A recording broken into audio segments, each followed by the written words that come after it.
ধর্মনগরে একের পর এক ঘটনার ধারাবাহিকতা চলছে যেন।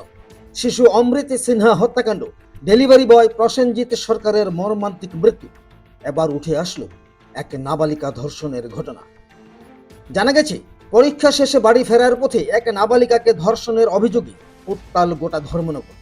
ঘটনার 5 দিন পেরিয়ে গেলেও মূল অভিযুক্ত পূর্ব হুরুয়া গ্রামের বাসিন্দা রঞ্জিত পাল চৌধুরীকে গ্রেপ্তার না করায় ক্ষোভে ফেটে পড়েন এলাকার মানুষ। অভিযুক্ত বাড়ির পাশেই রয়েছে বলে অভিযোগ তুলে দ্রুত গ্রেপ্তারের দাবিতে ধর্মনগর শনিছড়া মূল সড়ক অবরোধ করে বসেন নারী পুরুষ সকলে।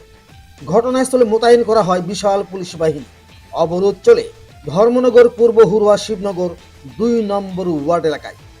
17 তারিখ আমাদের হুরুয়া টেস্টরুয়া এলাকার একটা নাবালিকা শিশুকে রন্টু পাল চৌধুরী নামে একজন দুষ্কৃতী সেটাকে ওই মহিলাকে মানে কন্যা সন্তানকে দর্শন করেছে।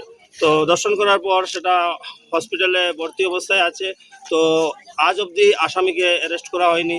তো আজকে আমরা এখানে পঞ্চায়েতের কিছু লোকের মাধ্যমে জানা গেছে সেই রন্টু পাল চৌধুরী ওর বাড়ির পাশে একটা ভাঙ্গা বাড়িতে আছে। এলাকার কিছু লোক গিয়ে ওকে ধরার চেষ্টা করলেও জঙ্গল দিয়ে পালিয়ে যায়। তো সেই কারণে আজ আমরা এখানে সবাই এলাকাবাসী রাস্তা অবরোধ করেছি, যাতে অতি সত্বর সেই রন্টু পালকে অ্যারেস্ট করা হয় সেই দাবি নিয়ে। পুলিশ প্রশাসনের ভূমিকা নিয়ে কি বলবো? পুলিশ প্রশাসনের ভূমিকা আমাদের কাছে একটু সন্দেহজনক লাগছে। তো আমরা আরো ভালোভাবে যাতে পুলিশ প্রশাসনের ভূমিকা পাই তার জন্য আজকে আমরা রাস্তা অবরোধে বসেছি।